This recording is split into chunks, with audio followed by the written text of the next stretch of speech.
नमस्कार, मैं हूं देवेंद्र। आप देख रहे हैं पंजाब केसरी टीवी। 20 अगस्त से हरियाणा विधानसभा का मानसून सत्र शुरू होने वाला है। कांग्रेस लगातार तैयारी कर रही है कि सरकार को घेरा जाए, क्योंकि कई सारे मुद्दे पिछले दिनों में निकल कर आए हैं। क्या कुछ मुद्दे रहेंगे, कैसे सरकार को घेरा जाएगा? मेरे साथ हरियाणा कांग्रेस की प्रदेश अध्यक्ष कुमारी शैलजा हैं। मैम, किस तरीके से क्या कुछ मुद्दे रहने वाले हैं अब की बार मानसून सत्र में? देखिए, बहुत से नोटिस दिए गए हैं, सवाल डाले गए हैं, कितने कुछ आएंगे उसमें अभी देखते हैं जी।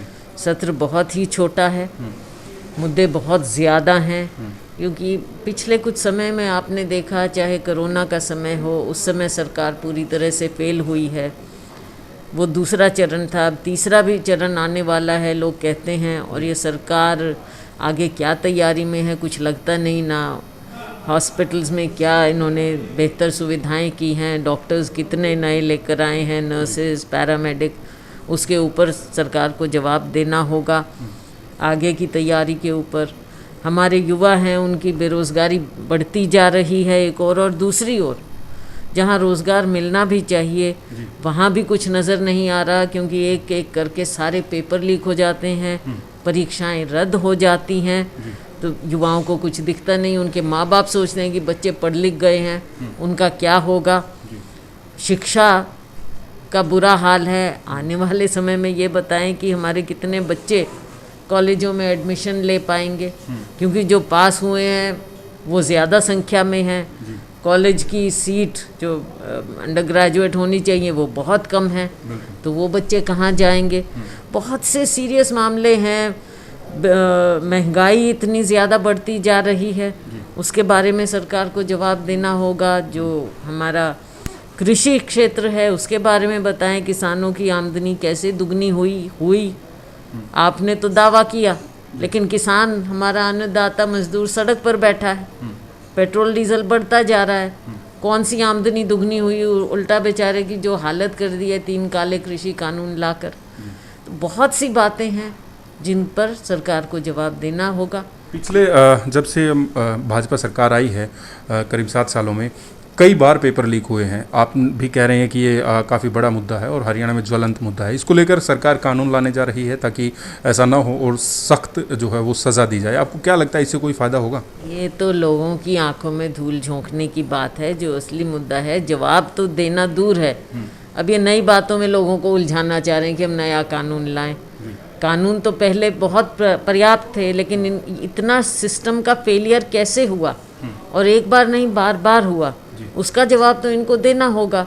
एक कानून लाने से कुछ नहीं होगा। जो आपकी एनफोर्समेंट एजेंसी हैं, आपके कमीशन हैं, वो क्या कार्य कर रहे थे?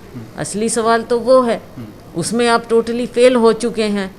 हमारे लाखों बच्चों के भविष्य के साथ खिलवाड़ किया है आप। किसान करीब 9 महीने हो गए दिल्ली की दहलीज पर बैठे हैं। अभी तक जो है कई बार बातचीत हुई, लेकिन मसला जो है वो हल नहीं हुआ।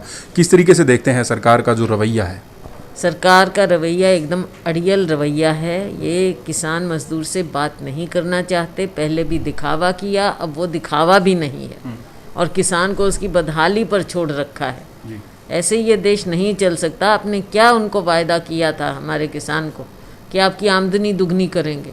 आमदनी दुगनी करना तो दूर की बात है, काले कानून आपने उसके ऊपर, किसान के ऊपर थोप दिए, और आप उनको कह रहे हैं कि हमने आपका इतना कल्याण कर दिया।